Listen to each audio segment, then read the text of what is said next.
Justice Center, which works to create a just, peaceful, and ecologically healthy world through education, advocacy, training, and nonviolent activism. Please drop by and visit the Peace and Justice Center, store, and resource library at 21 Church Street in Burlington, or call 863-2345 to find out more about how to get active in your world. You may say I'm a dreamer, but I'm not the only one.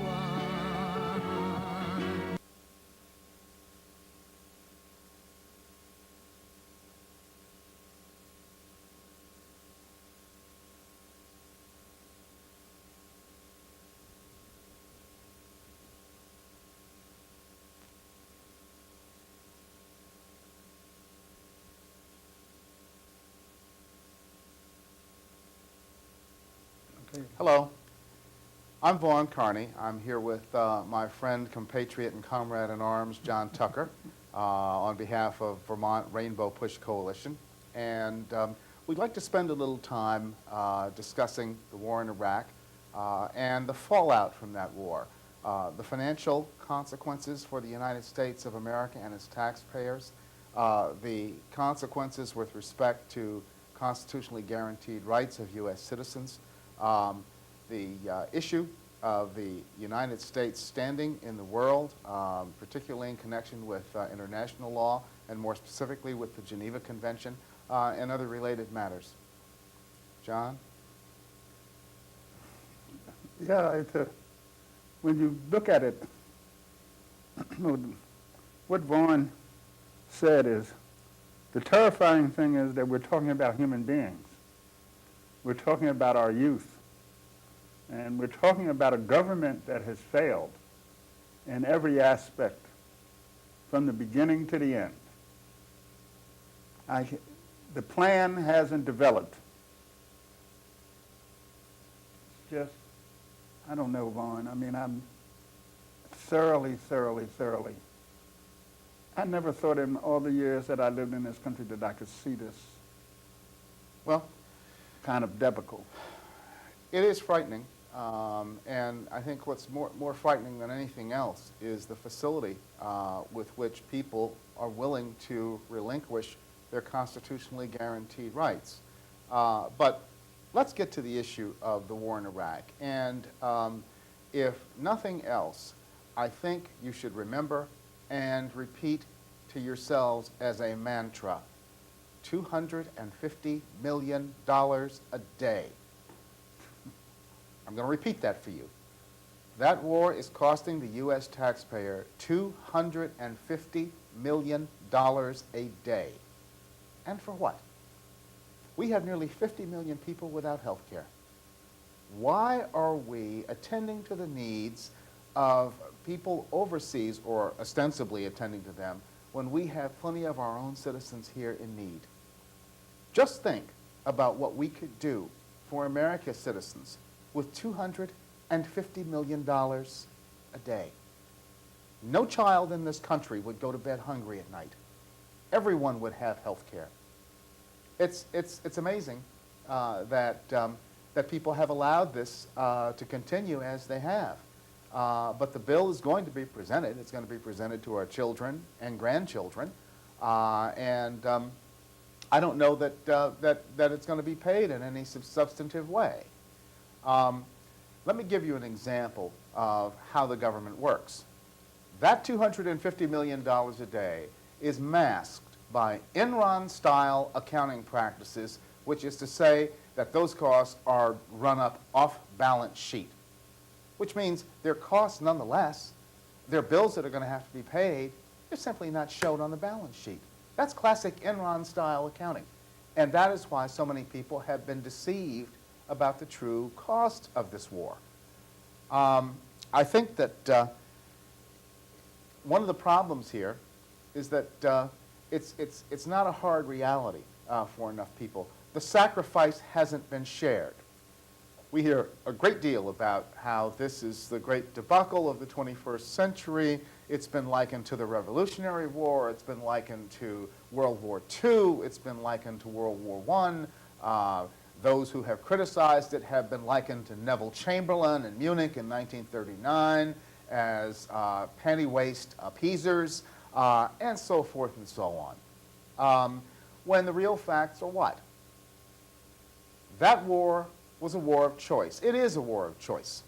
The war that was presented to the United States was in Afghanistan.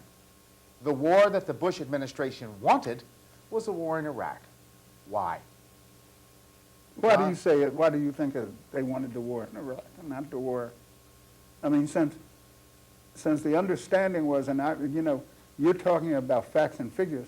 I don't understand the American mind and where it is sunk to that 18 of the 19 men who flew those planes and did the damage to the World Trade Center and the Pentagon and Shanksville, Pennsylvania, were from Saudi Arabia. Am I not saying? That is correct. 15 And of the were 19 directly Saudis. linked to Al-Qaeda.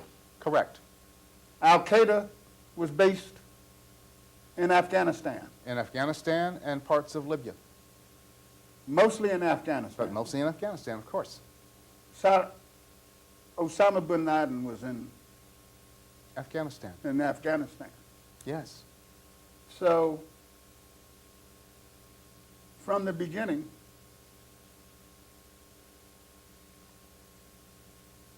the intelligence that's referred to and all those things were lies. It was a great weight of lies. It was a huge weight of lies. There has been every effort to try to link Saddam Hussein with Al-Qaeda, and there is no substantive link between the two. I happen to know this because I spent most of the 80s working in Saudi Arabia and the Emirates, and I got to know a bit about that part of the world. And the first thing you come to understand with despots like Saddam Hussein is that they will tolerate no other authority in their countries and under their regimes. When Saddam Hussein learned in 2002 that Abu Musab al-Zarqawi was in Iraq and operating there, Saddam ordered him arrested and killed because he could not stand to have any other authority in Iraq but Saddam. And any attempt to try to connect Saddam Hussein with Al-Qaeda is ludicrous. It's a pipe dream, and it's a stretch. See, we're back to this war. I want to get back to this war. This war that you say costs $250 million this day. This war, when the other day I turned my TV on, there's $10 billion in contracts to private contractors that the United States can't account for. Yes? So consequently, there's been a terrible toll on people. It's been taken out of our, if I'm not mistaken, when the Clinton administration went out, we were not running a deficit. We had some of the biggest surpluses in U.S. history. Now we have a deficit. We are deep in the hole. So the war cost $250 million. There was faulty intelligence. There was manufactured intelligence. But I don't know. I want to know that I'd rather stick with the word faulty. Because I don't want to be liable to anybody. You're a trusting soul. Yeah, no, because intelligence can be interpreted any way that any people, because we're all talking about analysis. And the analysis was less than real and was based on faulty. And from what I'm understanding, it has come out more and more in the past 3.5 years that there were people in the CIA and our intelligence organizations who were never given the full opportunity, and people in power took this intelligence and did what they wanted to do with it. Well, and sold it to the American people. yes, they did. And you had Vice President Cheney going over to the CIA and bully-ragging the intelligence authorities over there into finding a link between Al-Qaeda and Saddam Hussein, even when there was none.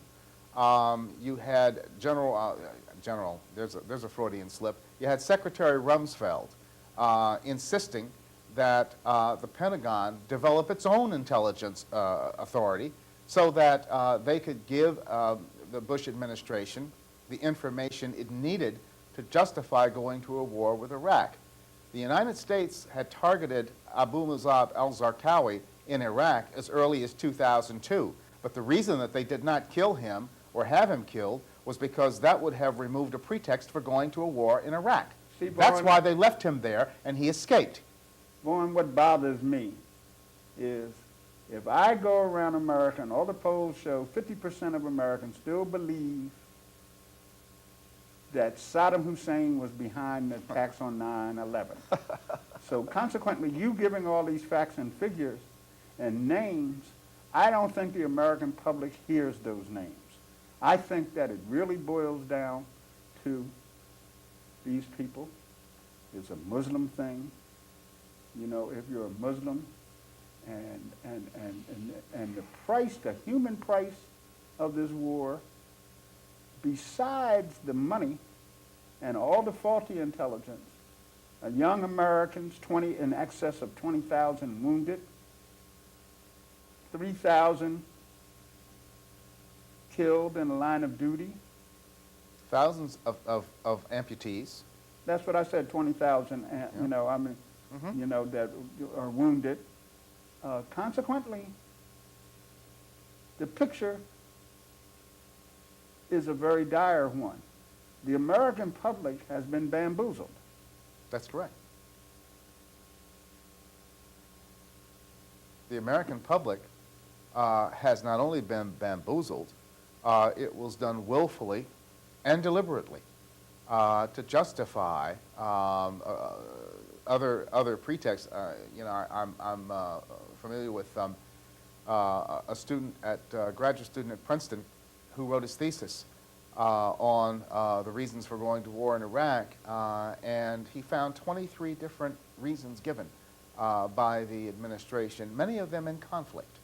What is the real reason? Well, I think it might have something to do with Iraqi oil. That's what Nelson Mandela has said. And, you know, I think too many people are unwilling to acknowledge that as a possibility. What other possibility could there be? But at this point, over 60% of Americans polled feel that this war was a grievous mistake. What do they intend to do about it? Let's talk about the fiscal side of it once again, and I'm going to give you an example that'll bring the message home. For every dollar the United States government takes in, it spends $1.60. And of that $1.60 that's spent, 80 cents is interest on the federal debt. Now, if you ran your personal affairs in line with those kinds of accounting practices, you'd be flirting with the bankruptcy courts, and people would seriously question your sanity. But nobody seems to be focused on this, and nobody seems to care because the bill in real terms hasn't yet been presented. Well, it will be, and it'll be presented to our children and to our grandchildren. The bill is presented every day. I mean, you got a shrinking middle class. You have jobs being outsourced. You know, I mean, tuition has jumped 163%. That's true. In the last 10 years or 20 years. And so consequently, you know, the dollar's value has been decompressed to the point of that the euro and the pound still hold more weight on the market than we do. Well, they're quickly becoming the reserve currencies of choice, particularly the euro as against the dollar. So Americans, and this man won 2 elections, you know, and you know, I mean, you know, what I hear and what I view and sitting afar from all of this and getting to the age that I am, I cannot believe that people really believe that democracy is going to change the Sunni and Shiites' basic problems.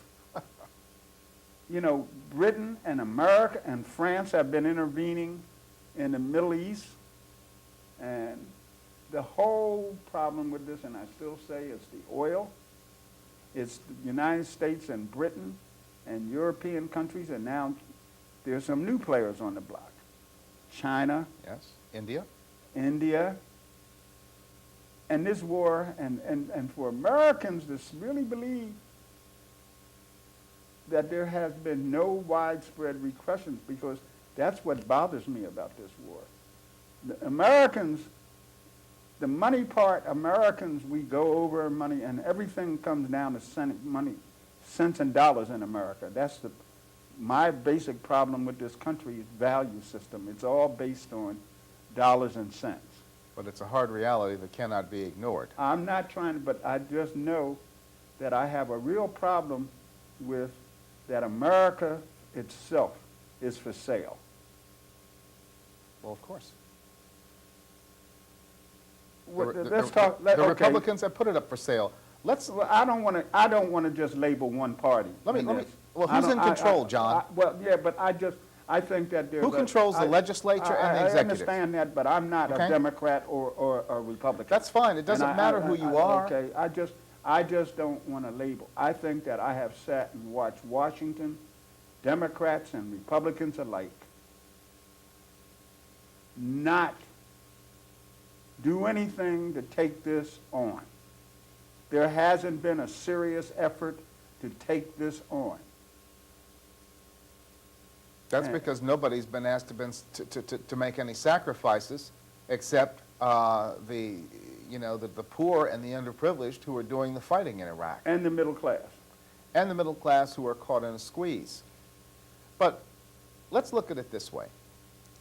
I'm going to throw out...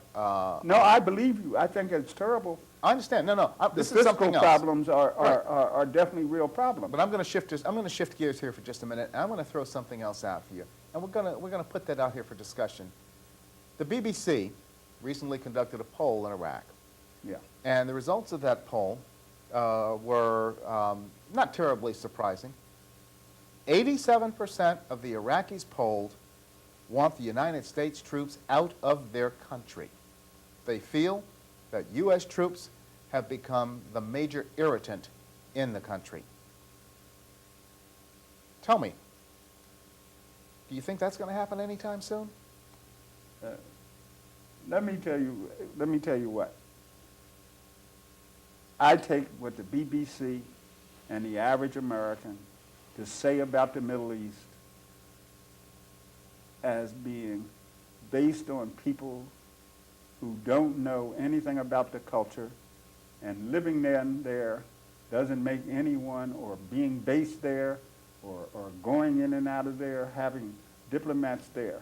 I know that the basic problem is in the Middle East, and has been, the history of the Middle East has been one of invasion. And they have been occupied for too long.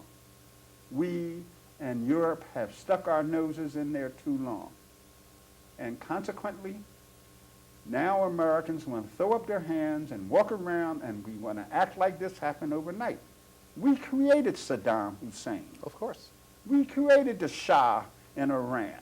We support the royal family in Saudi Arabia. In Saudi Arabia. I mean, we're not even getting, and Vaughn, and I hope that people out here are listening to Vaughn Carney today, because it's really important what he's talking to you about. Because you are letting your country be bankrupt.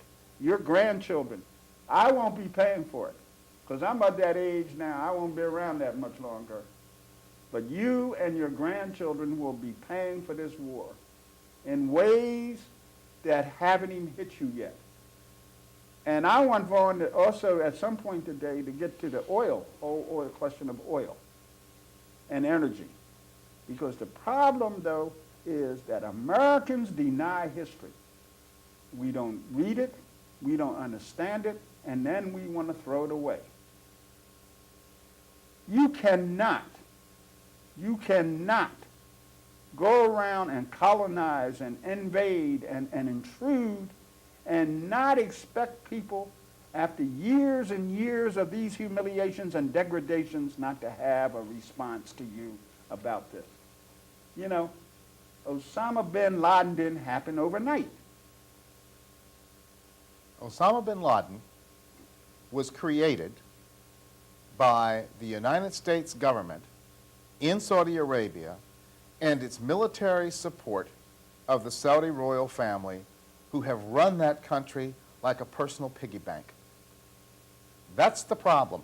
That is who created Osama bin Laden. And 9/11 had absolutely nothing to do with Israel, as people tried to claim.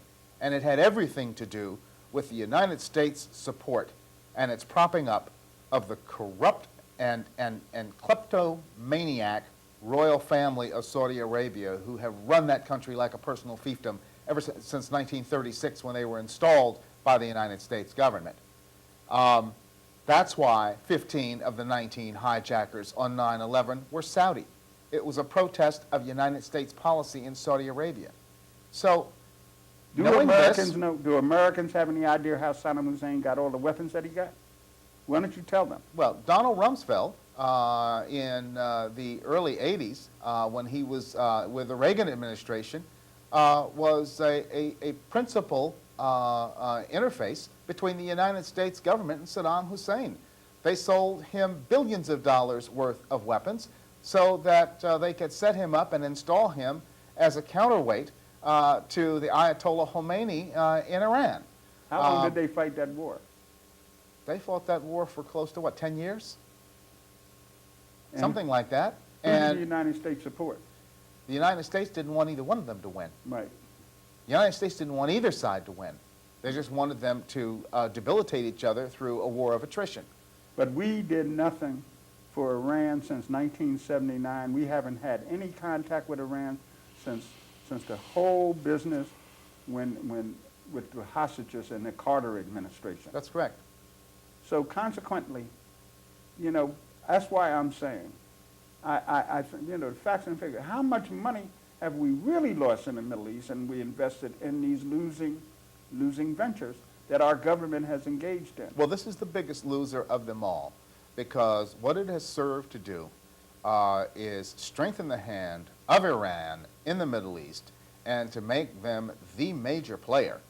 Iran is turning Iraq with its Shiite brothers into nothing more than a satellite of Iran. People are now complaining about the Iranian development of enriched uranium, the possibility that Iran will develop nuclear weapons. Well, what do you expect? When you have a president who declares an axis of evil and on the flimsiest of pretexts goes riding into Iraq like a cowboy, how do you expect others who have been so described to react? They're going to find a way to hold you off by any means necessary. If it means nuclear weapons, then so be it. Kim Jong in Korea was described as part of the axis of evil. What did he do? He began a very fast-paced development of nuclear weapons to make it very clear, if you try to pull a stunt like that here, there will be serious consequences to pay. That's exactly what Iran is doing now. Outside of the government, who are the major players in the Middle East? Outside of the governance? Yeah. You tell me. BP. Oh, the Seven Sisters oil companies, of course. Come on. Of course, yeah. I mean, Aramco. you know, yeah, I know. I mean, Britain. No, I thought you were talking about individuals. Why people are amazed that Tony Blair joined with George Bush to go into Iraq. The United States and the United Kingdom have been joined at the hip for a very long time. And the other thing is that really just bugs me to death is that the Sunnis and Shiites have been in each other for 800 years. Longer than that. Well, whatever. But anyway, to think that some Westerner government is going to come in and give them, you know, that's their religion, that's their beliefs, that's their war, that's their fight, that's their territory. When is the arrogance of the West going to stop intervening into these issues? It's about profit and money. That's what it is. That's exactly what it's about. And that's, You know, what people don't understand in another way is that there is no present intention on the part of this current administration for the U.S. to ever leave Iraq. That's why 14 military bases are being built along the oil pipeline. That's why they're building an embassy inside the green zone the size of the Vatican. There is no intention to leave Iraq. And when George Bush said, well, the withdrawal of the troops will be left to some president after me, he meant exactly what he said. And when they went in there in 2003, there was never any intention to leave anytime soon. so who will profit? Who's going to profit? Who else? The Seven Sister Oil Companies are going to profit. And by the way, just as an aside, for all of you who are giving the administration higher approval ratings because the price of gas has gone down, listen to me, you heard it here first. The reason that the big oil companies have dropped the price of oil is to benefit the current administration in Washington. The summer travel season is over, so they can afford to do that. Prices will stay low until Election Day in November. And soon thereafter, you'll see a big spike up on the prices just in time for the winter home heating season. Be advised. Who in the administration is directly aligned and has been involved with oil companies before they came to Washington? Dick Cheney and George W. Bush. How about the Secretary of State? Condoleezza Rice? Mobil Exxon had a tanker named after Yeah, her. they have a tanker named after her. She recently went, well, prior to She coming was to on the Washington, board. She was on the board, but she wasn't there for a fairly long tenure. She'll probably I resume just that read a position when thing she comes out of the she government. was there for her tenure, during her tenure at Stanford. Oh, yeah, of course she was, yeah. And Right. she was there long enough to profit. I mean, she must have been some kind of influence that they named the tanker after Vaughn. Well, I mean, yes, you know, she was there a long time. I'm sure. And you know, she's they And had- Dick Cheney was the CEO and chairman of. of Halliburton. There Thank we you. are. Yeah, And the Bush family is involved in who? with the Saudis. And the Carlyle Group. Yeah, and the Carlyle Group, of course. So the whole business, ever since oil became the prime source of energy for the Western world, the interventions by England and France, Shell, all of them, has always been about this oil. Yes, of course. And I was just seeing something. If Iran, think about this, Iran has 90 billion of barrels in reserve. Yeah. If Iran pulls that stuff off the market, oil in a month could go up to $163 a barrel. That's correct. What is that going to cost the American public? Well, By the way, what do they pay for gas in Canada and England and Europe? $6 to $7 a liter. What's a liter come out to? Oh, a liter is, I think, slightly more than a quart. I'm not good with. It's not a gallon. With metrics. It's not a gallon. That's true. That is true. So they must have cars that run on less gas. They have emphasized fuel efficiency. Yes. But it's not going to become a reality to people here until they're paying $5 or $6 a gallon and having to decide between buying gas or groceries or buying gas and lunch. I just saw something where one of the car companies are promoting a new thing that they just put in their SUVs What's that? that controls their balance and driving. So are SUVs fuel efficient No, of course vehicles? not. Of course not. Do the United States make any fuel efficient cars? Well, I guess Except for the few that I see around Burlington now? yeah, there's a couple of the Detroit companies are making the smaller, more fuel-efficient models. But in the main, no, which is why GM and Ford are in such bad shape. But let's talk about the war on terror for a moment, if we may. You know, you continually hear the war in Iraq referred to as the war on terror. Well, hold it right there. Iraq had nothing to do with 9/11. Iraq was not known to be involved in terrorist activities. Iraq was not connected in any substantive way to al-Qaeda. So why are we calling this venture in Iraq the war on terror? Because it's convenient, and it's a shell game, and it's a dodge that the administration is using to fool the League of the Invincibly Stupid out there, who have no sense of analysis and don't want to. It's a willful kind of ignorance. They call it the war on terror. The war on terror will only be won by the intelligence community. The war on terror is not going to be won by the military, because look at Iraq and look at the suicide bombers who are killing hundreds of people every day. Anytime the putative enemy is willing to commit suicide to bring harm to others or to you, you've already lost.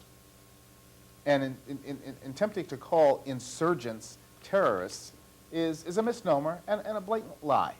So do you believe that there's a civil war going on in Iraq right now? And my analysis of what's going on, because I was in the armed services, and this is not new stuff that's going on. Iraq, when there's a civil war, is the kind of things that they now find 25 and 30 bodies of people who have been shot in the head, 65 another day of people who have been executed. This is not the act of a terrorist organization. This is the act of a faction in a civil war. Absolutely. That's what it is. And so consequently, the real problem I have with this is no American troops. And then let's really get down to it. I looked up last week, and there was the president of Iraq shaking hands with the president of Iran. Right. So what did we do? We threw out Saddam Hussein. We put a government in that is now being friends and shaking hands with the axis of evil. Yeah. So that's why we lost our troops. That's why 20,000 Americans are dead. Are wounded. Most of the amputees. That's why close to 3,000 have been killed. 2,600 in Iraq alone. Why? Well, we've been given any number of reasons why. We have to bring democracy to the Iraqis. What? Democracy has never been a top-down proposition, and it has never, in history, been forced down anybody's throat at the barrel of a gun. Democracy is a bottom-up proposition. Go back and read your history of the Revolutionary War and who supported it. Clearly, democracy cannot be imposed from above at the point of a gun held by a hostile foreign power who is loathed and despised by the locals. People will say, this is the usual hate America rhetoric. No, it's not. I'm not. If I didn't care about America and love America, I wouldn't be as critical of America as I am. And I certainly wouldn't be as critical of this administration. And I think in terms of the sacrifice that our service people, men and women, are making in Iraq, we can't get Republicans or Democrats to agree to a timetable. And nobody says, well, it would only encourage the terrorists and the insurgents. But I think what people are seeing now, and the hard reality of all of this, is that the Iraqi police and the military will stand up only when the United States stands down. If we continue to wait for them to stand up, we'll be there forever. That is 40%, roughly 40% of the Iraqi police and military are deserting.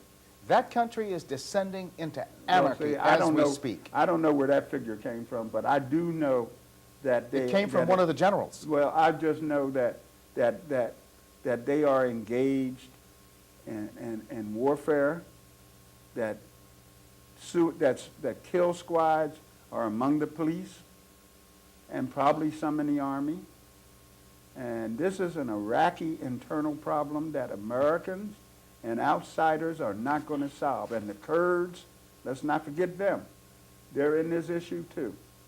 Because when you talk about Iraq, you're talking about three factions that have been at each other forever. And if Saddam Hussein hadn't been there, and he represented the minority faction, which is the Sunnis.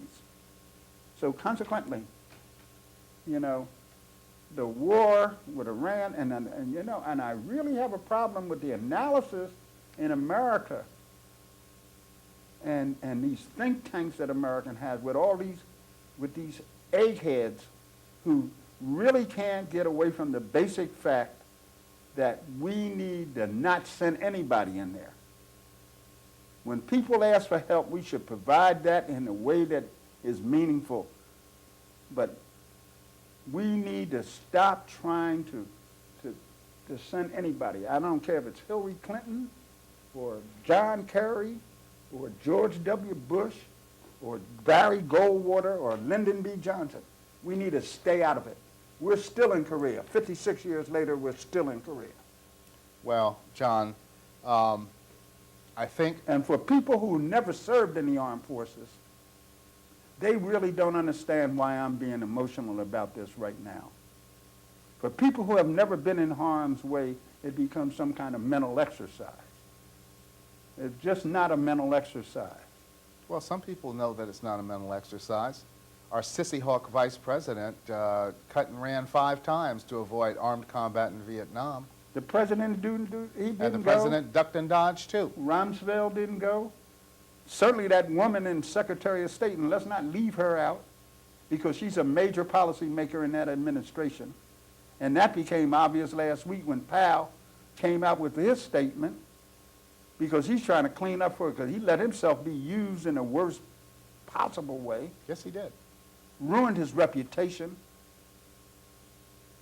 I mean... And I think he's sorry for his role in the run-up to the war in Iraq and the lies that he was forced to mouth on the floor of the United Nations. His Tom Wilkerson, his former chief of staff, has been going around, has been on TV, has been espousing this, who teaches at the Harvard School of Government down there. And that's another place I have some problems with, too. But anyway, he made it clear that Powell from the beginning was suspicious of the intelligence. Of course. And what has happened to the generals is really amazing. The military has always played most of the 99% of the time to the Constitution. The military has always lived up to the Constitution, even down to MacArthur being brought home by Truman when he was proven right in that peninsula. Yeah. What I have a problem with is the civilians who sit at home, who have never been in harm's way, making decisions about warfare when they're not out there knowing what's on. Why do we train these generals and admirals if we don't want to listen to them? And so consequently, and then we want to make them into what they're not trained to be anyway. They're not diplomats. And they're not policemen either. Our people in Iraq have been put in harm's way because now it is clear that we are babysitting a sectarian civil war. Absolutely, Vaughn. That's what this is. And so in the sectarian civil war, the price of, with the money and the carnage, and let's don't even talk about what it's cost in Iraqi lives. Yeah, it's true. We never hear about that. We never hear what the cost is to the Iraqi people.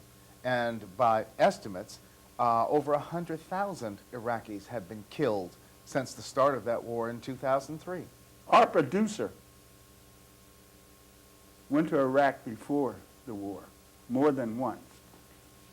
the situation in Iraq then, and there are local people here, if you really want to hear some of the reports that Ed Everett wrote about, his name is Ed Everett, about the conditions in Iraq before we invaded Iraq. And this was under the Clinton administration. Let's not leave Bill baby out of it, because he's just as there too, wreaking this havoc on those people. So consequently, it's always the innocent. We didn't harm Saddam. We've had fraud policies no matter who was in. We didn't address the problem of terrorism in the previous administration.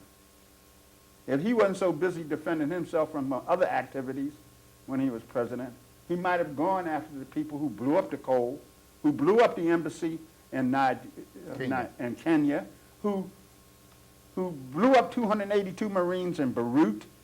I mean, you know, let's be really clear. This government has been a joke from the time, and it's always these elected. All these guys, Bill Clinton, the Rhodes Scholar, George Bush, who never went to war, all these guys making these decisions while American servicemen and American lives are being expended all over the world. So I'm furious. And that's why I said that the cost is even higher. There's another cost in there. This has been going on for a very long time.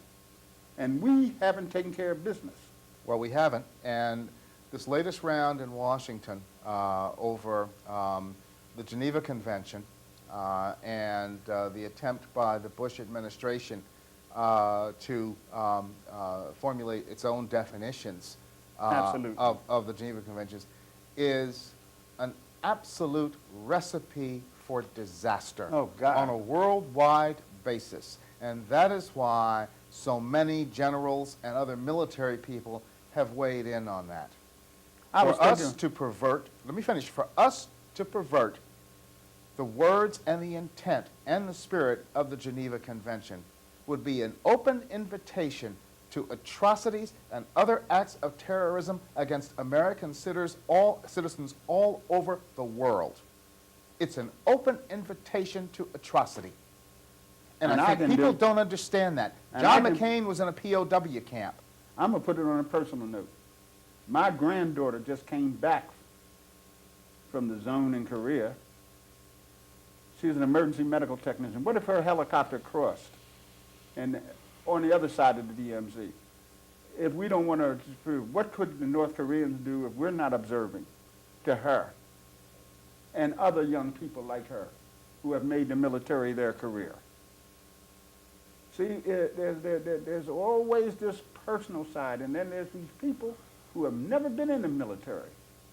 I really am bugged out about this, and something has to be done in our Constitution that when it happens, either the people we train in Annapolis and West Point and the Air Force Academy and the Merchant Marines and so forth, and at the Coast Guard Academy, take over the reins, because I'm tired of civilians putting people who have never been in harm's way, lives in jeopardy.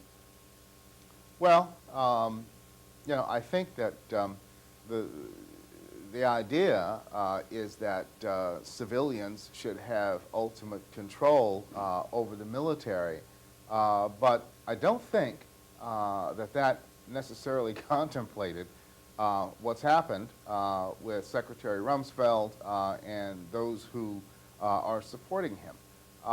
Anytime you have a revolt of the generals and the Pentagon over a civilian policy such as what Rumsfeld is proposing with you know, a unilateral definition of the Geneva Convention, it's asking for disaster. I think that we need to listen to experienced military men such as Colin Powell, John McCain, John Warner, Lindsey Graham, all of whom have served in combat, with respect to any kind of gloss that this administration is attempting to put on the Geneva Convention. The idea of extraordinary rendition, which is simply means kidnapping and torture on foreign soil, is abhorrent to anybody, or should be abhorrent to anybody, who respects the Constitution of the United States. We don't need to behave in this way to make our citizens safe from terrorism. And the generals have made it very clear that the kinds of information that's extracted under circumstances of torture is almost never reliable. Because the guy is going to tell you, the person who's held is going to tell you sooner or later what they want. And we have people in America who confess to crimes they don't commit because they get tortured and I mean, you know, that's what this whole thing is about. And that's been proven in our own country. Well, of that course. if you beat that confession out of somebody, they will confess to whatever if you deprive them long enough, you can get them to confess to whatever. And they will tell you whatever just to get you out of there. That's right. We don't have to go over to torture. We can check that out right here in this country. Well, right there in Chicago where you live. Yep. Okay? That's right. I mean, look at the numbers, the hundreds and thousands of prisoners in United States jails who are now being exonerated by DNA evidence. Right. Begs the question, how on earth did they get there in the first place? Well, it's not too much of a stretch to figure out how. If you keep somebody in a lockup long enough under circumstances that are uncomfortable enough, they'll admit to just about anything you want them to. And that's how so many innocent people ended up in the United States prisons and on death row. Do you really believe that at the prison, that a PFC and a sergeant and the Army were controlling the interrogation processes in their jail? I don't believe that for a second, because I've seen the torture memos that were written by the General Counsel of the Department of Defense. I have seen those memos, and I have read them. They request and put a broad spin on the definition of torture under the Geneva Convention. Basically, you know, what they've done is so narrowly defined torture that just about anything else is fair game. Anything else is legitimate. And it's a legal trick that has been used and is now being exposed. And I hope and I trust and I pray that there are enough right-minded legislators in Washington to head this nonsense off. I'm going to ask you to do something very difficult right now. All right, ask me. I'm going to ask you to give a 5-minute summation of the war through the intelligence, the cost, and so forth, and what you, as someone who has written a lot and thought and in the Harvard Law Review and all those things that you've done academically, give me a summation of how you view this society and this war and how it fits in. Well, right from the very 5-minute summation. I know you can do that. I won't even need 5 minutes. I can just tell you that from the very beginning, Dick Cheney and his private and ultra-secret energy group, who successfully fought off all attempts to inquire into their affairs and deliberations, all the way up to the Supreme Court, where they were supported, by the way, by duck-hunting Justice Antonin Scalia.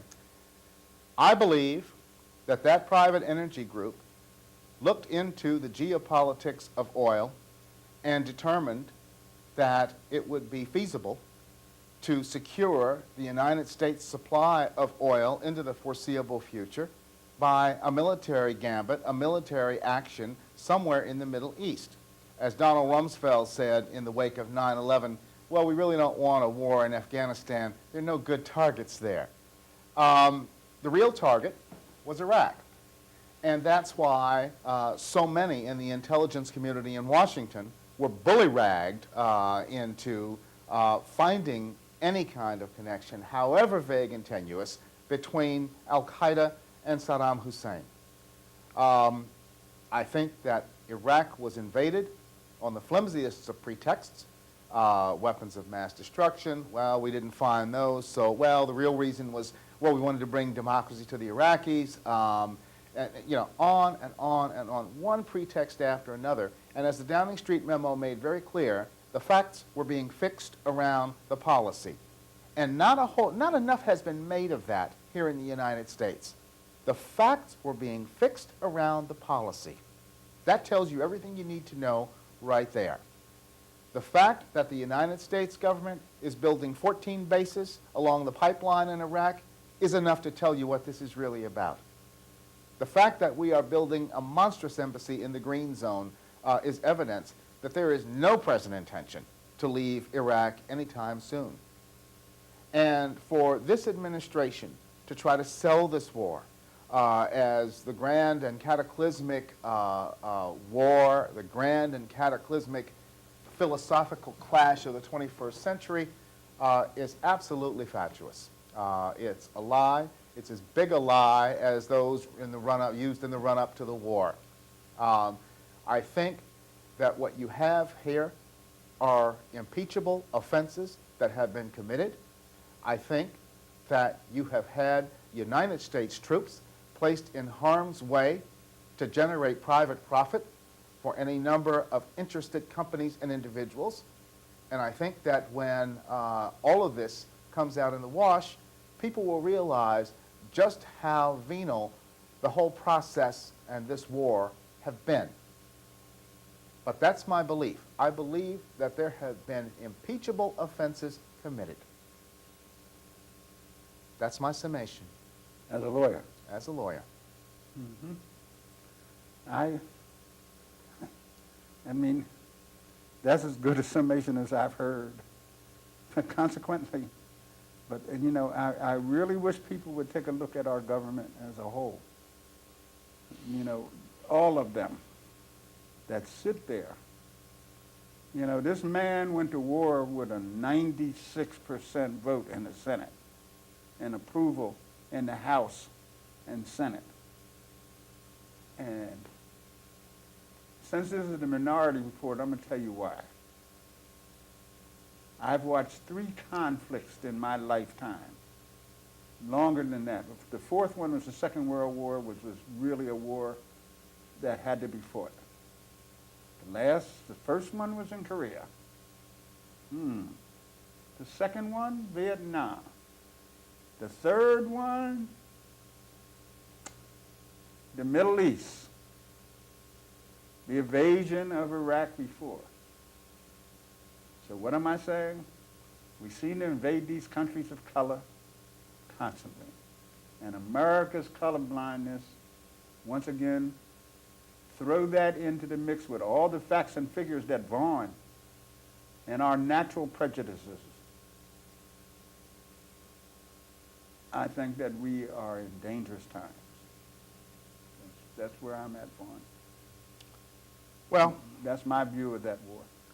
Yeah, I think we are, and I don't see any easy way out of it except to begin withdrawal and simply let the Iraqis know that they're going to have to work this out themselves. And I know that's not going to happen. There's been too much invested in this, and like a gambler with a big bank running at the table, the administration absolutely cannot afford to even think about pulling out now, because all of this money and all of this sacrifice would have been for naught, except for the private profit that's been made by Halliburton and the Seven Sister Oil Companies. Just a thought just ran across my mind. This latest thing with the Iranians. Did our government try to stop England and France and Israel from developing nuclear weapons? Right. No. And Russia, we definitely weren't happy with them because they were the enemy at that right. time. Yes. No, there's never been a great deal of happiness with that. The nuclear club has always wanted to limit its membership. To Europeans. To Europeans. That's about to change. The Pakistanis now have nuclear capabilities. Kim Jong in Korea is developing them. And India as well. China as well. And now you've got Iran sitting smack in the Middle East, attempting to become the major power and the nuclear power, other than Israel, in the Middle East. That seems to threaten any number of people in myriad ways. Because if you have a nuclear power in the Middle East sitting smack in the middle of oil country, it really does upset the equation. Why? What it means is that the West can no longer have its way in the Middle East. It means... But a country in the Middle East already has. Well, but That's the country of our choosing. That's right, exactly. That country, Israel, has been given a free pass by the United States because they're an ally. But if you've got Iran developing nuclear weapons for whatever reason, I think it's going to be the major fly in the ointment there, and it's going to present a real conundrum for the West, because what it means is that the West can no longer have its way in that part of the world. Well, I was on my computer and I pulled up one of the peace groups, and it seems that the United States conducted more nuclear testing than all the rest of the countries combined.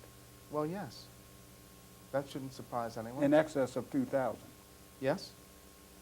The Bikini Atolls and the Mariana Islands and places like that were common testing grounds for nuclear weapons. We're down to the last 5 minutes. Well, I guess we can just wrap this up by going back to my initial mantra. And it should be your mantra as well. Every time you pick up the morning paper, every time you see the evening news, and you view or read something regarding the war in Iraq, just think about the words, $250 million a day. Thank you very much, and we hope you enjoyed our little discussion here. John, if you'd like to toss in any conclusory comments, those would be appreciated. I just wish that they would find some other way than on young people's lives. I've watched too many young people destroyed. I think the sacrifice has not been spread broadly enough. Sooner or later, the military option is going to break. And I have no idea what's going to transpire at that point. But it's too awful to even contemplate. In any event, thank you very much. And remember, $250 million a day. Good night.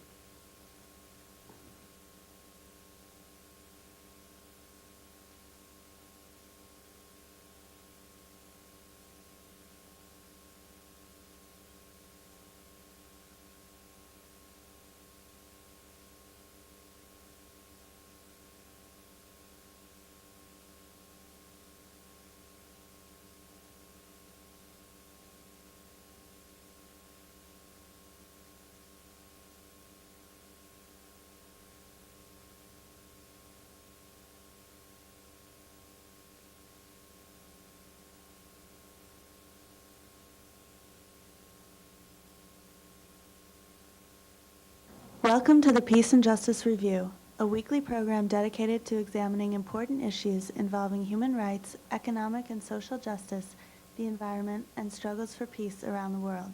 This program is sponsored by the Peace and Justice Center, which works to create a just, peaceful, and ecologically healthy world through education, advocacy, training, and nonviolent activism. Please drop by and visit the Peace and Justice Center, store, and resource library at 21 Church Street in Burlington, or call 863-2345 to find out more about how to get active in your world.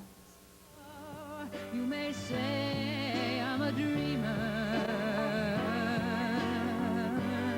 but I'm not the only one. Once again, Dr. McCrory and I are here to greet you. Larry, I thought today I would start off with a very interesting thing that happened a couple of weeks ago in Miami, Florida. And as you know, one of my pet things has always been that sportscasting and sports in America has become an example of the new racism that exists in our country. Yes. So consequently, Miami and Florida International were playing a football game, and they had a big fight after the game. which, when you look at all the facts in it, is not that ordinary. The schools are 8 miles apart, and most of the kids on the team grew up playing against each other, and they're young men, and a fight broke out. But what's interesting about this fight is has been the outrage that's come across from sports writers about how terrible this was, how University of Miami, not Florida International, interesting enough, are thugs and should be thrown out of football. The other thing that happened that same weekend in Hanover, New Hampshire, Dartmouth and Holy Cross had a football game, and a huge fight broke out there.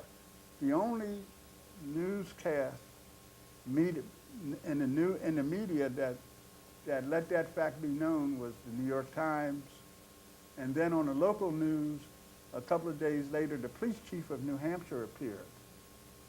Now, one of the interesting things that's come out about this, there's no videotapes on this fight.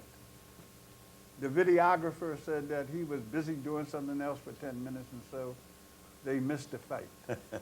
So, Right. What's your comment? My comment is, what else is new? I mean, that's been the story of all of us. We all grew up in a system in which one side was looked at as being the criminals, the culprits, the whatever bad you can think about, and the other side, of course, was blameless. And it's been that way ever since I can remember, and it certainly still is. And covered it up. And of course. So I'm just not shocked by any of this. Any one of us who is anywhere near our ages aren't possibly shocked by any of this difference, this differentiation that is made between the so-called races, because that's the way the system was built. And then I had a second example I wanted to run by you today. Now, you know, pro basketball in America is a very big sport. And unfortunately, pro basketball is dominated by black athletes in America. Now, you and I know that every misstep that these guys take is news, right? Newsworthy. We hear about it all the time. Well, a few days ago, the coach of the Sacramento Kings, Eric Musselman, was arrested and detained for DUI. And it hit me. Why hasn't that become here the same sport, the same kind of prominence? Why hasn't that become a discussion in the same way? There we are. We're right back to what you were just saying previously. Yes. And the media is behind this. Yes. First of all, we, and I mean all of us in the United States, have been taught some things.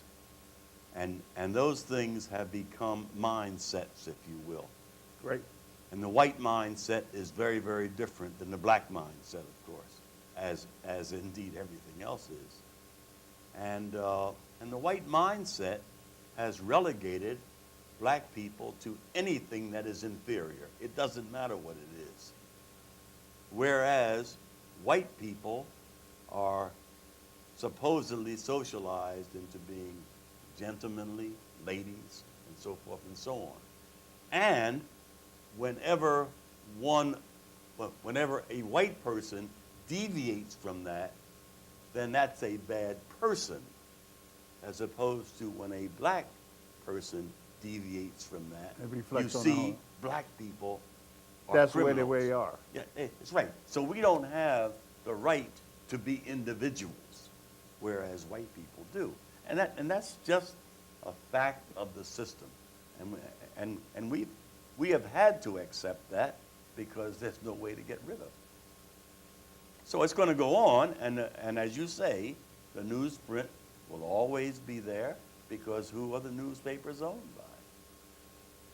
Well, you know, it's very interesting that the Times is the one place that I have found be consistent in trying to be somewhat fair in its approach to news.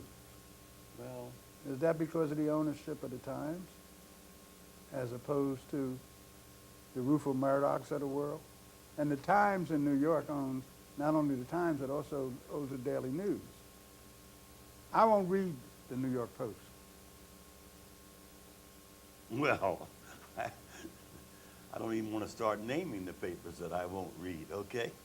USA Today is owned by the same person that owns the New York. Well, that's Post. one of the faults. I mean, that's one of the problems, of course, that the so few people own the media, and therefore there is no diversity anymore.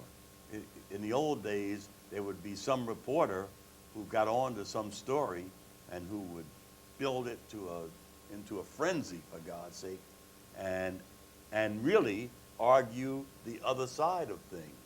That's mean- no longer tolerable. You mean like Edward R. Murrow? Of course, of course. You think there are a lot of Edward R. Murrows out there today? I think there are a whole lot of them, but they're not employed. But they can't get jobs, and if they do have jobs, they don't last very long. And that's just the way it is, John. I mean, that's the system. Yes, we have to continue to fight it. But you know, the point that gives me some hope, and Lord, it's hard to have hope. It's hard to have hope in these days. But one thing that gives me some hope is that there are some enlightened white people. Oh, yeah. And these people are speaking. I'd like to mention one, and if I could get our audience to read one person, it would be Tim Wise, for example. Oh, yeah. Now, Tim Wise was from- here from not long Memphis. ago. But Go relative, ahead, read it. relative to what you're talking about, Yeah. just let me read you something. Yeah. This Is this is the article you and I have discussed by him? this is one of them. Yeah. It's called Color Conscious White Blind. Go ahead. That's exactly what you're Yeah, talking yeah. about. And I won't read much of this, but discussions of crime have become increasingly racialized, and our dialogue on race has become increasingly criminalized, such that deviance is now seen by many as synonymous with melanin or black culture. Meanwhile, whites, no matter how criminal or deviant our behaviors may be, remember he's a white man, our behaviors may be, are allowed the privilege of individualization. We're allowed to be just bad persons, unlike non-whites who come to be seen collectively as bad people. So you see, there it is, and that's part of the game plan. That's the way it's going to be. He goes on to say, and then I'll stop, mainstream media contributes to this process in myriad ways, from news clips showing black men being taken to jail, to the headline in my local paper concerning a newly released study on injurious behavior among teenagers, which read, white teens more likely hurt selves, minorities more a threat to others. Now, you hear what he's saying? White teens more likely hurt themselves, whereas minorities Hurt are more a others. threat to others. And then Tim Wise goes on to say, oh, really? Go tell that to the victims of the white kids who shut up their schools in Pearl, Mississippi, in Paducah, Kentucky, in Jonesboro, Arkansas, in Edinburgh, in Pennsylvania, and Springfield, Oregon. I'm sure they'll be glad to know And that Kip colorblind. Kingle was only a threat to himself. Or for that matter, what about Ted Bundy, Charles Manson, John Wayne Gacy, or Jeffrey Dahmer? I guess white folks only become a danger to others once they're adults, or more likely, their race remains invisible, seen as irrelevant to their actions, even while lawbreakers of color are made to represent their larger communities. I mean, man, this man understands all this, and he's not afraid to say it. Yeah, he's And, amazing. and there aren't many And you people know, there's like other him. articles that you and I have read by him. Remember the one he gave the statistics in? Yes, of course. And you and I, when we got that article, and I met him 3 years ago at Fisk. Remember I told you that? Yes. And, you know, talking about white people that get it, let's really put that out there, because there is a population of white America that gets it. Lillian Smith being one of those people. Lillian Smith was one of the forerunners of all this stuff. And imagine her courage. I mean, she's a white Southern author at a time when this was not a popular subject. Wrote And this book in, what, 1928, incredible 29? book. Yeah. An incredible book. So anyway. And then let's go down the line. I mean, and what's interesting to me, when I met Tim Wise, where did I meet him at? The only college in America that has a part of the college that concentrates on racism is Fisk.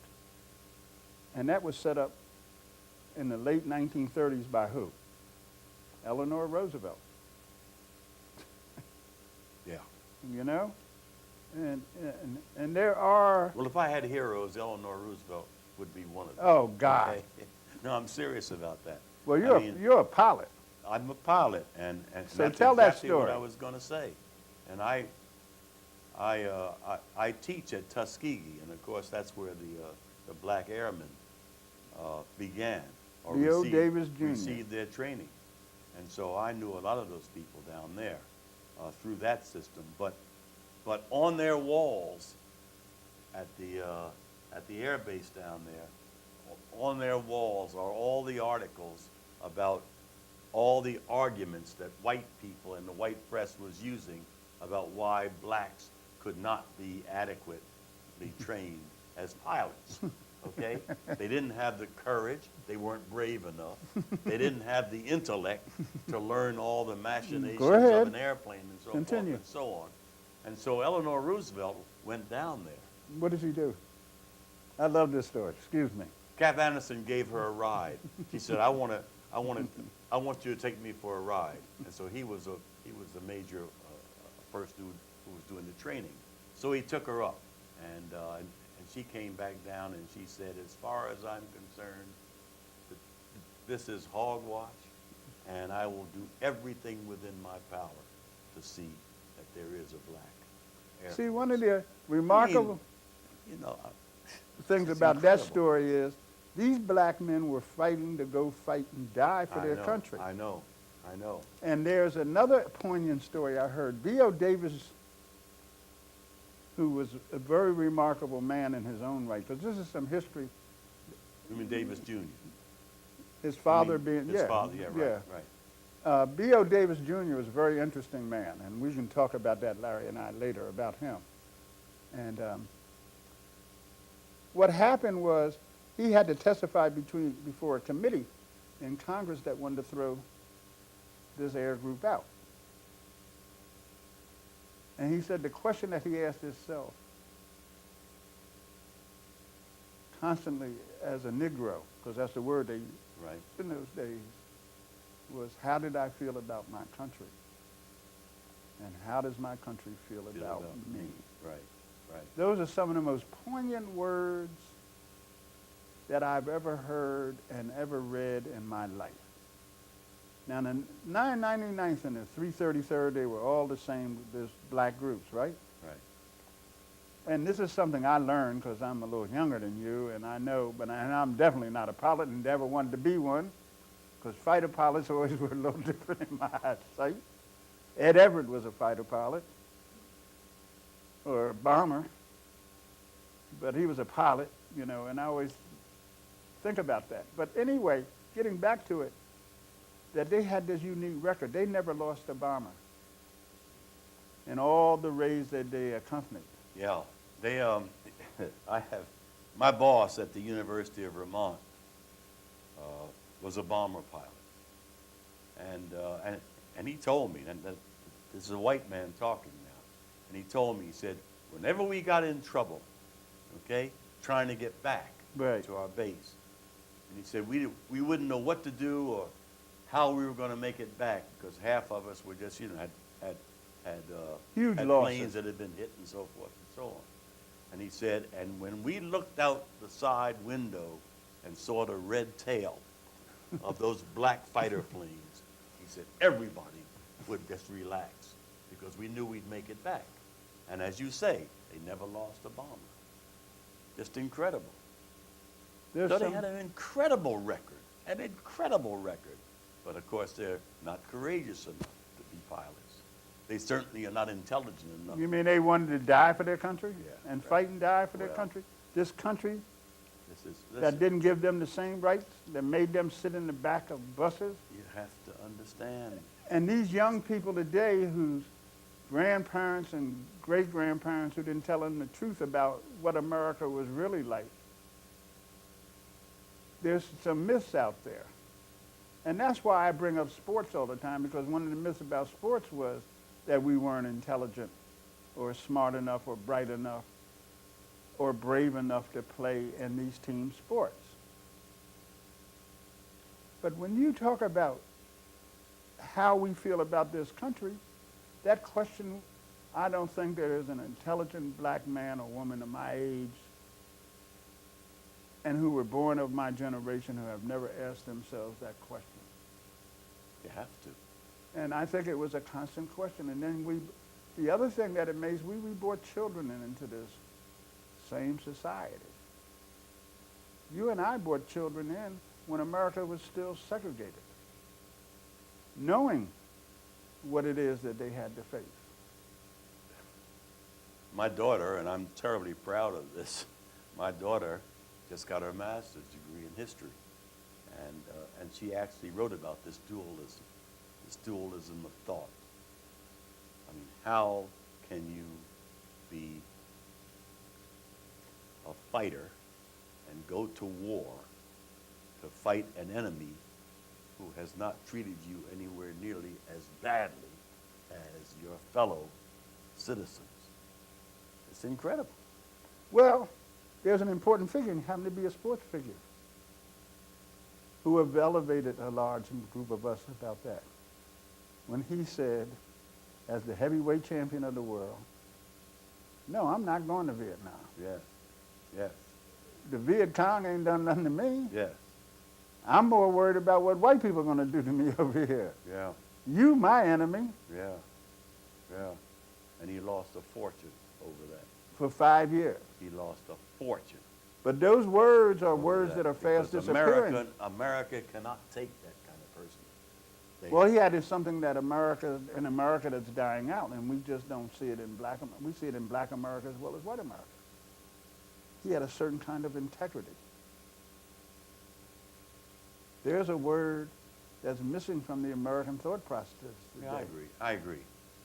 But I'm also worried about something else, John. Go ahead. And it's a much more personal thing, I think. And I know you are too. I'm not saying it's personal to me, but it's personal to me as a black person, as a person of color. And that is that I don't believe we are doing the job that we should be doing to educate our young people about themselves, about who they are, and about their responsibility to every black person who comes after them. And that's what this book is about. Absolutely. That's what this book Show is them the about. book. This book is $40 Million Slaves, and it's by William Rodin, who himself was a sports writer. And it talks about that. It talks about the old days, the Joe Lewises and Sugar Ray Robinson. the Sugar Ray Robinsons and The so Jack forth, because they Johnson. were fighting not only for themselves and for their glory, but they were fighting for a race of people. Jackie Robinson, who died Jackie at 53. Robinson, Jackie Robinson, for example. And he, nor do I, see this in Well- many, if not most, of today's $40 million. Look at the men you went to Michigan with who are not only, and you know the other thing that's interesting from our generation was that, you know, I hear people call Jim Brown a thug. Jim Brown graduated from Syracuse at 20. Yeah, I know. I mean, you know, and has been a threat to America since the day that he realized. And I saw a documentary recently about him. And again, you know, and I look at Russell and Bill Russell, for example. And then I look at our professionals. The guy who did the blood plasma. God, forgive me, folks, the name escapes me now. The doctor who Yeah, perfected I know. the black doctor, how he died, who perfected blood plasma and the whole thing, which saved so many It's a lives. movie on that, you know. Really? One of the first black films, yes. Anyway, we'll get it all together. But he was educated at Meharry. Yeah. But I think about the men you went to Michigan with. And all of you were athletes. Bob Mann, Lenny Lenny Ford, Ford. Gene Derricott. Right. They were the football players when I was at Michigan, because black people couldn't play basketball in the Big Ten. Weren't allowed to about play baseball? basketball. No baseball. It's amazing, Track? isn't it? Yeah, track. Because Track y'all and could run football. fast. Track and football. That was it. Just incredible, isn't it? And I'm afraid that there are You were a half many, miler, many, weren't you? And a quarter miler? and a hurdler. And a hurdler. There are more.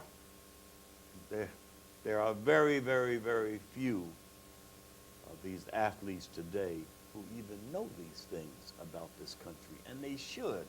They should. We are not yet.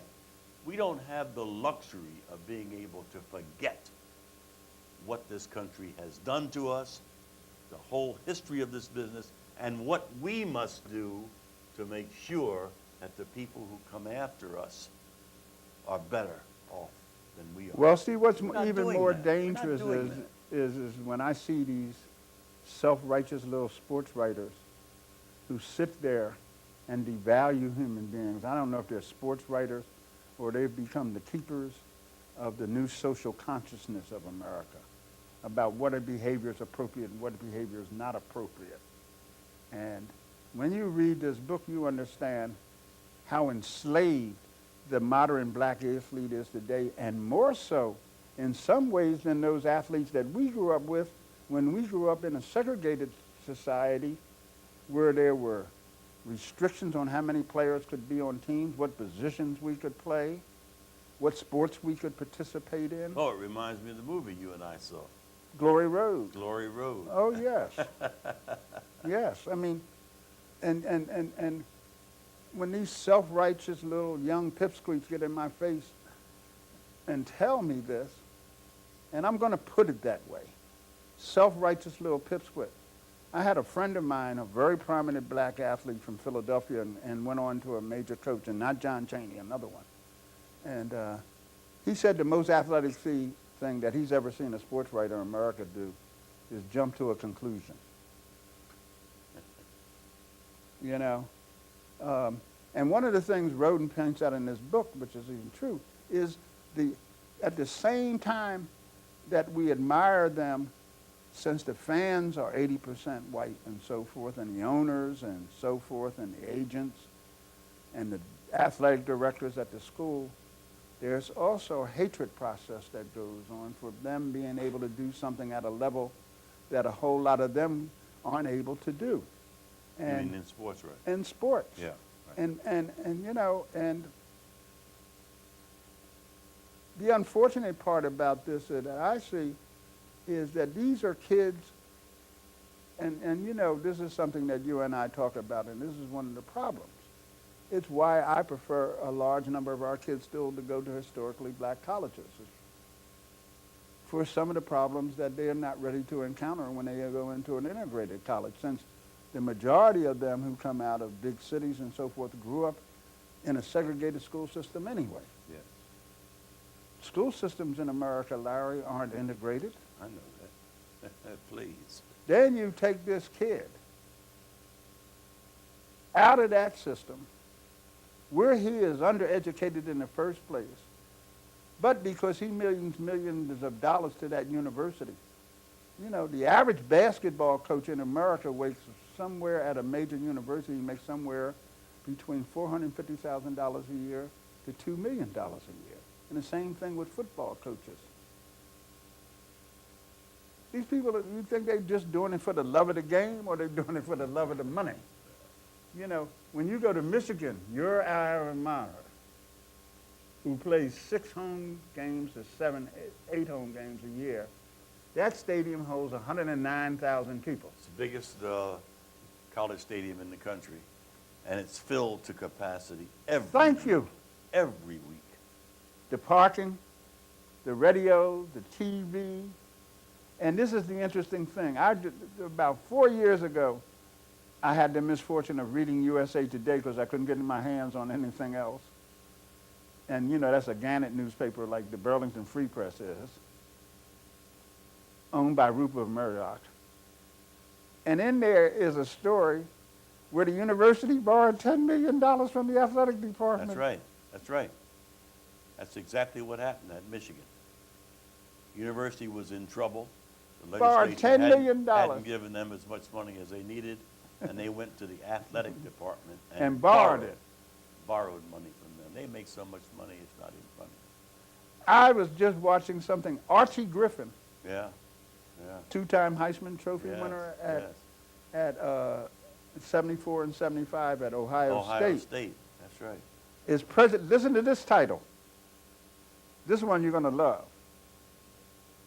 President and CEO of the Ohio State Alumni Association.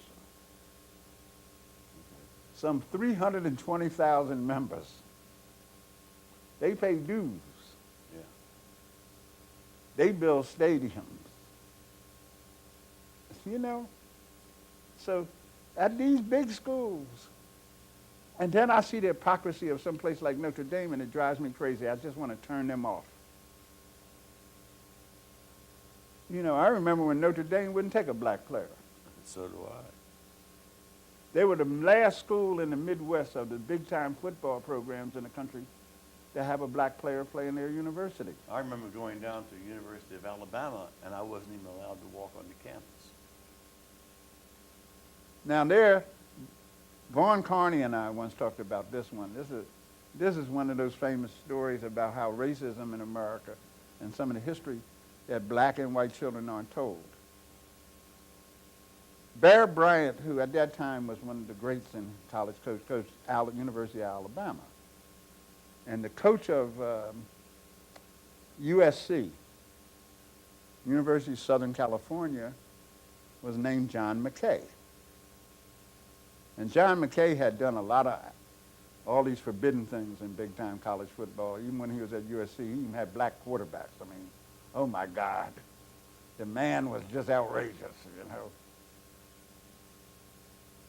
Bear Bryant had decided that in order for his football team to be better, John McKay had to stop getting these kids who lived near his university. So he and John McKay arranged a meeting in the airport and arranged for the USC to come to Alabama to play out Alabama. It was the first time that an integrated football team played against the University of Alabama. And the star of the game was a kid who had grown up 3 miles from the University of Alabama who scored 3 touchdowns that day against them. And Bear went up to him and said, see, I can't have that. Yeah. And then they tell another story that same year, he went to the Orange Bowl. And Nebraska had a big offensive tackle who also played on the special teams who's in the Hall of Fame named Bob Brown.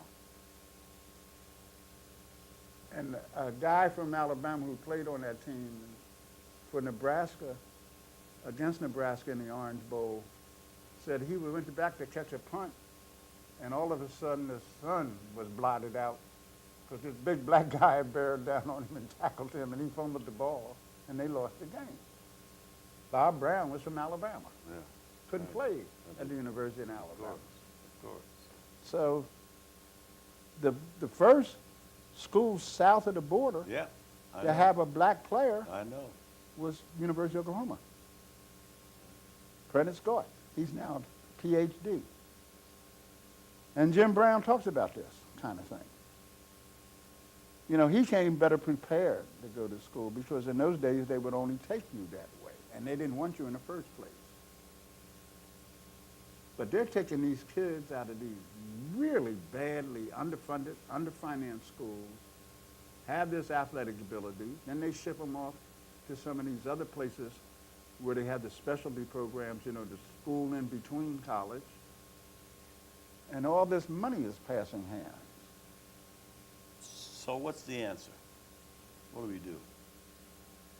I think that, for one, it's incumbent because black America needs to understand that black America has become a third world country within inside America. And you and I talk about this all the time. Yep, The health statistics. yep. That black men 2.5 times more likely to get prostate cancer than white men, right?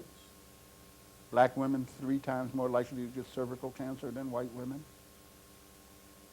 More likely to die from diseases related to breast cancer than white women, and on and on. Bangladesh, I'm going to Bangladesh very soon, and Bangladesh is supposed to be the poorest country in the nation. And the statistics in Harlem for black males is worse than counterparts in Bangladesh. So let's take the HIV Which and is AIDS. making your point. HIV and AIDS crisis Yeah. in black America. Yeah. 6 out of 10 young black men in America don't finish high school. 200,000 black Americans die from HIV and AIDS. Black women are 11 and 12 times more likely than white women to get HIV and AIDS. Black churches aren't talking about HIV and AIDS in our communities. So the other part of the problem I see it is, not only does white America need to change, but, you know, and I saw a program where Jesse Jackson, the guy asked Jesse Jackson, what are we going to do about HIV and AIDS in black America? And Jesse Jackson started talking about South Africa. The reporter looked at him and said, I didn't ask you about South Africa. I asked you about black America. Yeah, I know. You and I talk about this all the time. I know. It's very frustrating. Black America also, and the so-called leaders we have in black America, and people who set themselves up as this,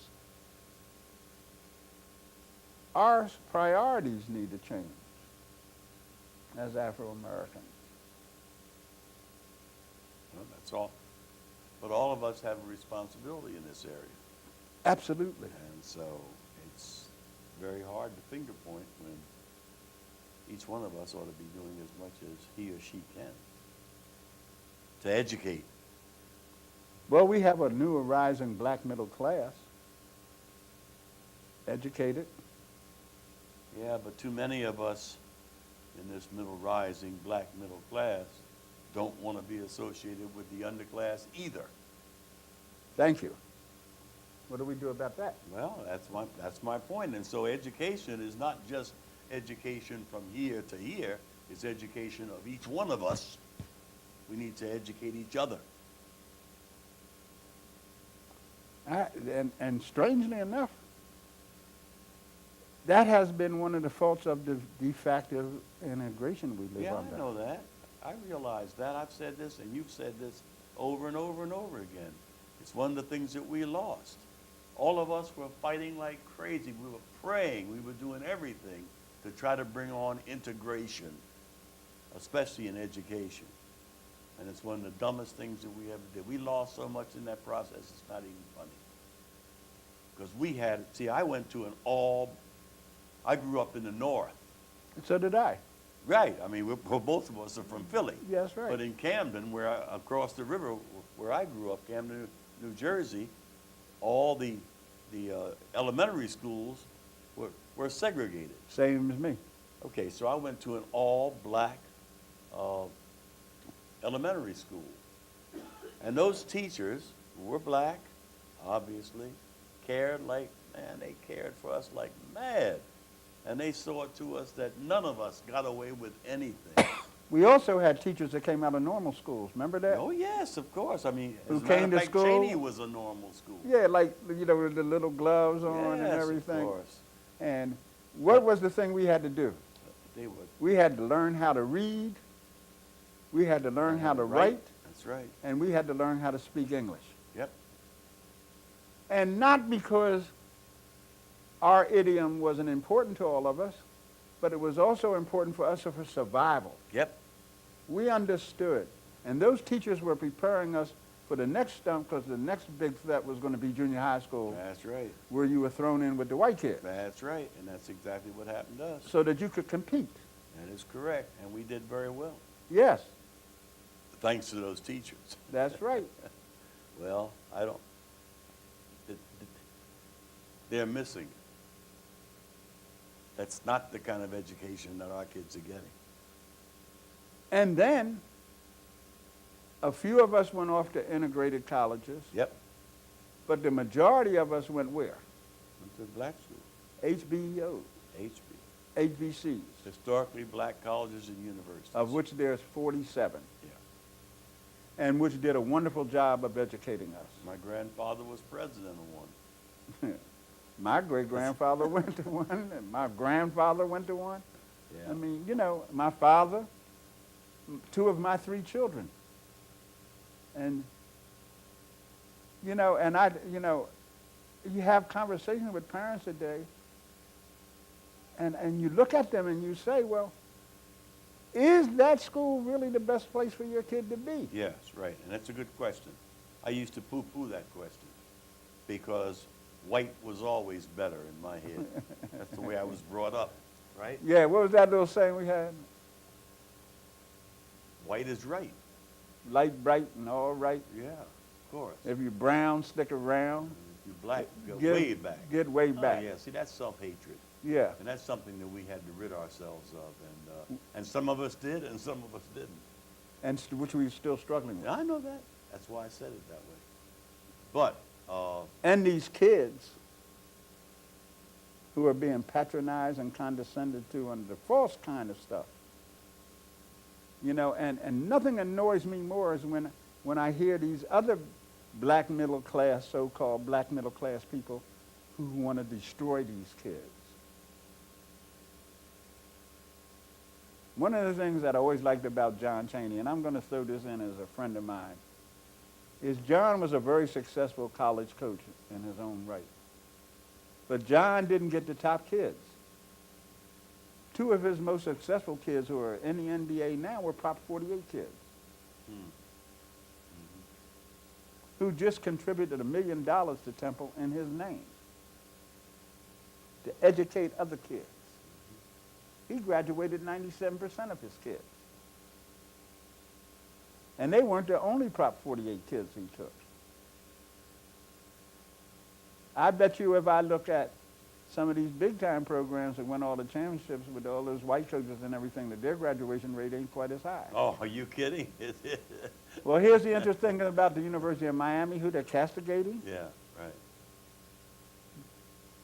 Among the three leading highest graduation rates in the last 5 years of all its football players. Is that right? Yeah. Not did- one I did major not know incident in the last 5 years off the field of any Miami player. So Donna Shackler, who's being really castigated, said, I'm not going to hang these kids out to dry. Yeah, This is a university. yeah. We will reprimand them and take care of them in our own way. And they will pay a price. But I'm not going to throw them out of this school. How's that for a remarkable woman? The former Secretary of Yeah, Health and Human Services, I know.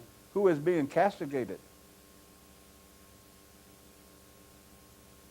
Again, another white person saying that's the other problem for white people who turn out. I look at Phil Hoff as a perfect example of that in a local way, of someone who was a great governor in this state but lost because of the race issue. You and I have talked about that. Yes, we have. And Bill was very courageous. I lived here when he went through one of those periods with the Irisburg affair. So I know how he suffered. And I know why he suffered. And were I he, I would proudly suffer that one because he was on the right side of things. It always amazed me that he was not a U.S. Senator, minimally. You know, and We have a long way to go, John. yeah, and that's what long, long, long way to go. and what's scary to me now is this new form of racism, this politically correct racism. And nothing, and I just want to say this to white people, even modern day blacks understand this. When we hear white people say, I'm colorblind, there's no such thing. That's the greatest myth and lie ever been told. And don't say it. And don't tell me that you dislike blacks because you like this other black person. I mean, Thomas Jefferson, and don't tell me you like black people because you have a black partner. Thomas Jefferson had a black mistress for 40 years and kept her a slave. That's the history of America. And black Americans and white Americans alike need to understand the history of this whole thing. Diversity is really great. And I'm sure that all the other races, but when I look up, if I was to come back to Earth 40 years from now, Afro-Americans and Native Americans will still be low man on the totem pole in this society. Because we remind America of the worst of its history. You disagree with that statement? Not at all. Not at all. And that's the mindset. And that's the mindset that you started out with in this program almost an hour ago, whatever it's been. That's the mindset. It's the mindset that when you and I walk into a store in Burlington, Vermont, the manager follows us around lest we steal something. That's the mindset. It's the mindset that when I'm driving down the street and I stop at a red light and a white woman crossing the street sees me in the car, well, what do we do? she in her car puts down all the locks. What do we do It's about a mindset. What do we do about these black Americans who go around and play us off against one another? Well, that's got to be their problem, and they're going to have to do something about that themselves. But we have a big job too. I don't know how you change a mindset, John. I don't. I've been teaching here for 40 years. I've been lecturing on every subject that I can think of in terms of this racism stuff. I probably haven't changed one damn mindset. I don't know. I don't know how you do it. Because But you remember the man in Boston who shot his wife in the car? And then when the police came, he said a black man did it? Yeah. And they stopped every black person in Boston, every black man in Boston. But the other side of that coin is another thing that you and I have talked about too, is the two kind of slaves.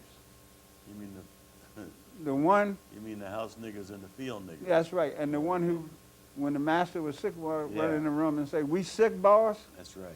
And, I have my two things is Denmark Vesey and Nat Turner. Yeah, I know. Were turned in I know. by black slaves. Well, Who went up and said, they want to be free. that's right. And so Denmark Vesey was eventually caught and turned in by one of his own.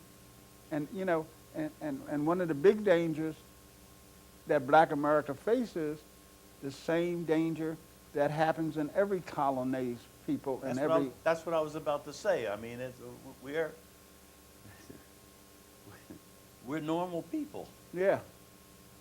We have the same frailties that any other group has. So what I guess my ending is to this is, one of the things that I'm saying is,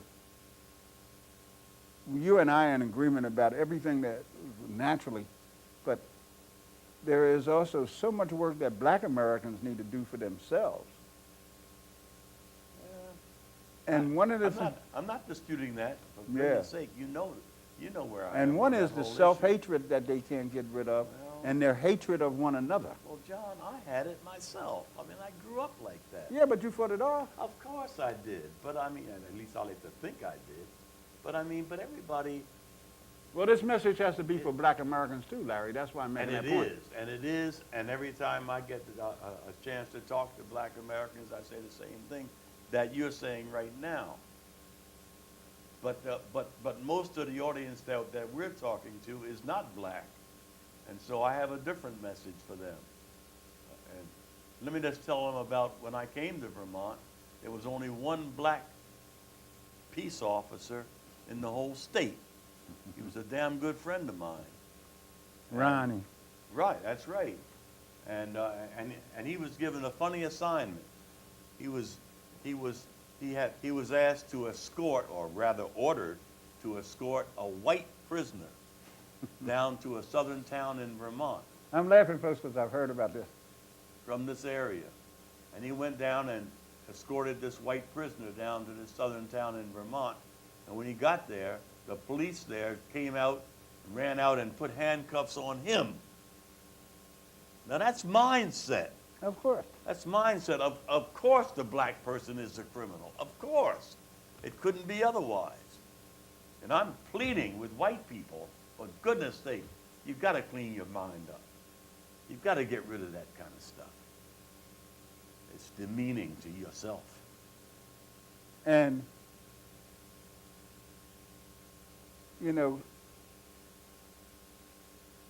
understand that black people and white people alike, that we all come with this process that was put in place a very long time ago. That's right. And that this process is still going on.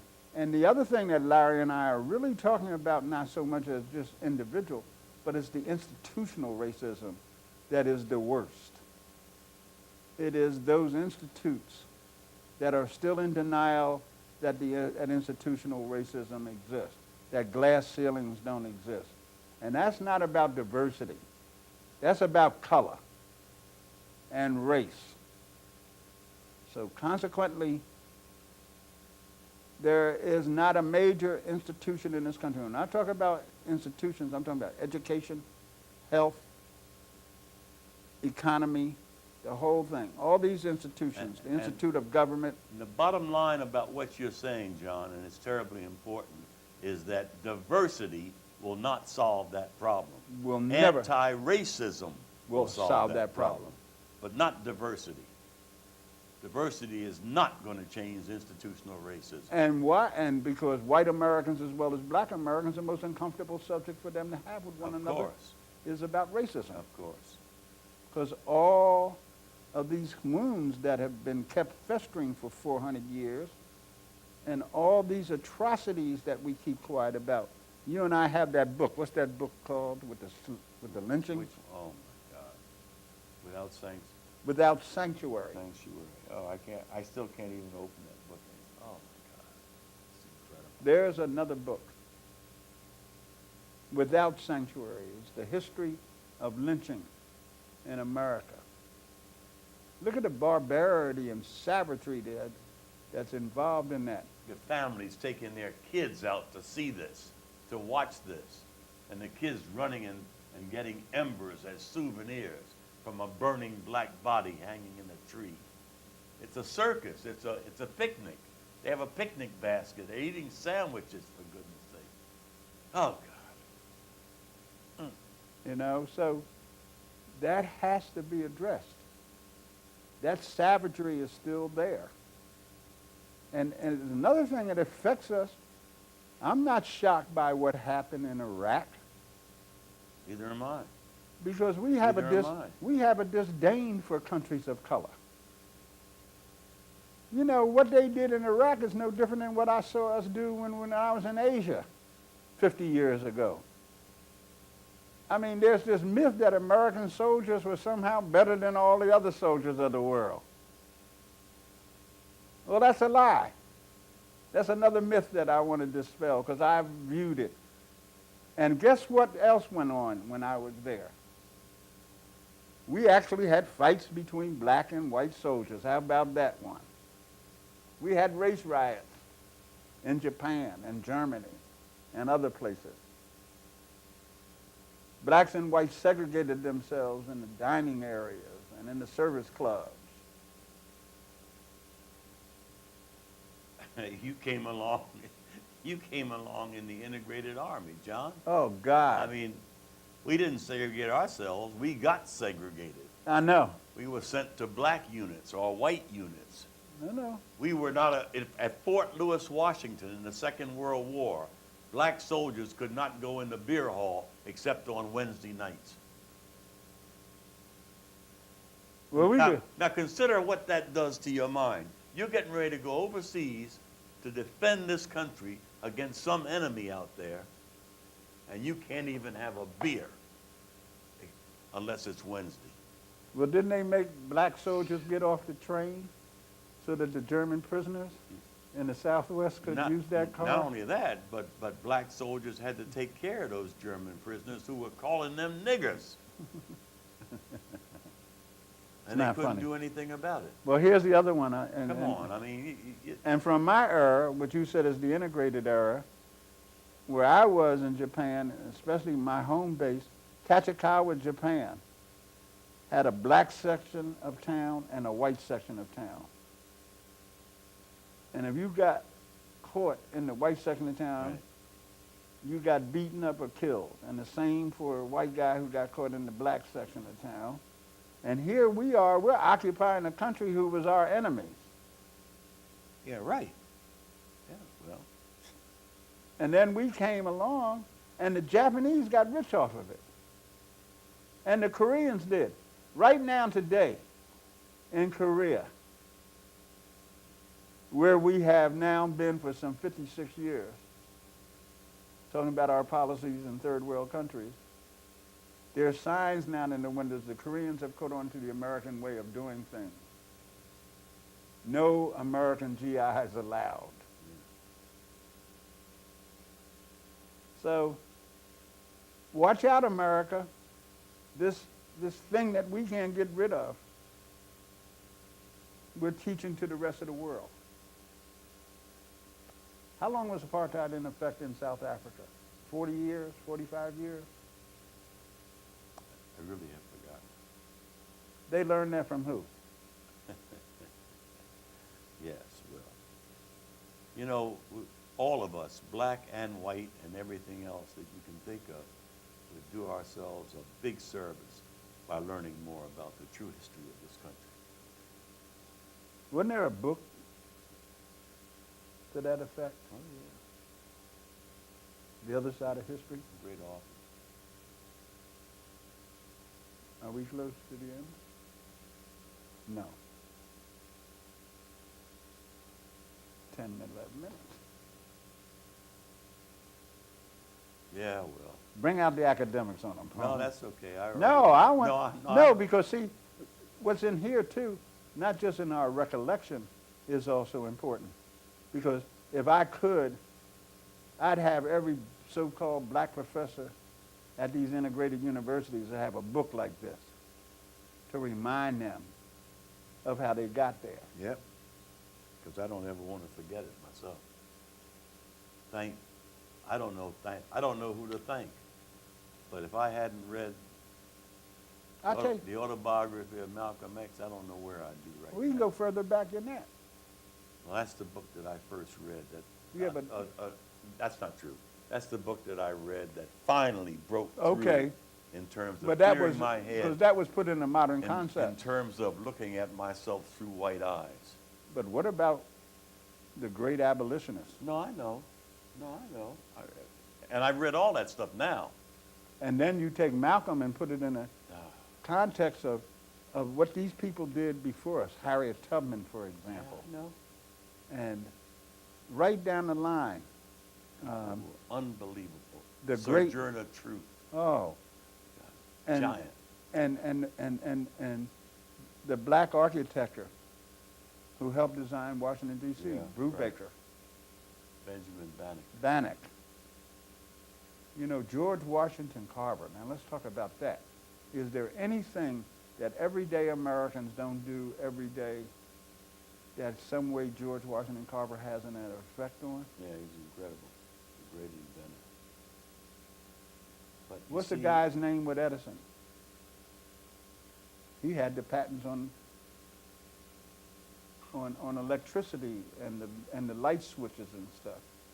Oh, we could fill up a whole table.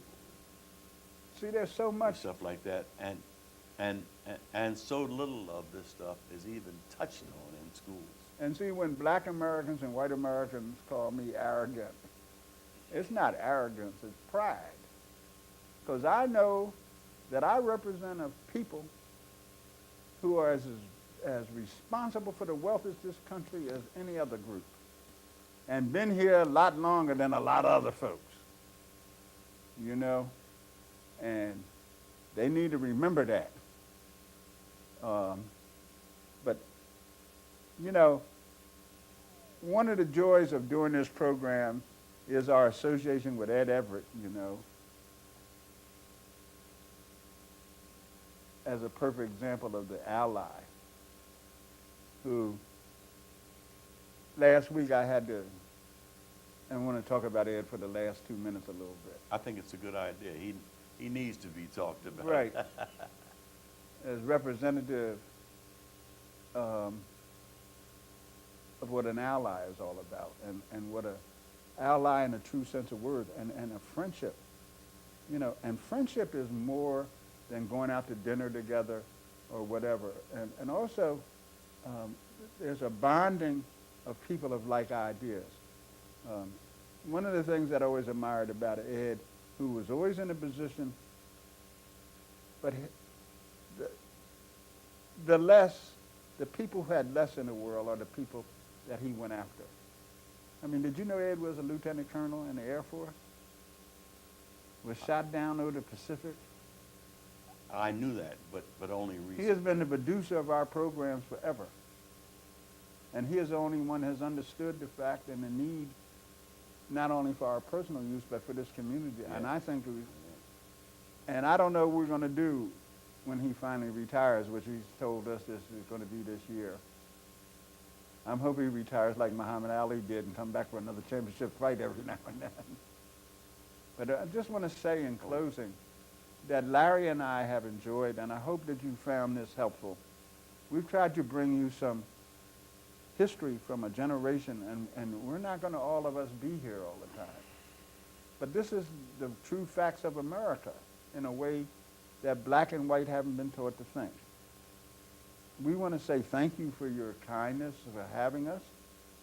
We also want to thank Ed Everett for his dedication to this cause and this fight over the past 10 years that we've been doing these programs. Ed Everett. Yeah, I want to say a special thanks to Ed, too, for really being so supportive of what we're about, but also always being on the right side of history. And the work that Thanks, old buddy. and the work we tried to do. So once again, thank you. Until the next time we see you, good night or good afternoon and goodbye.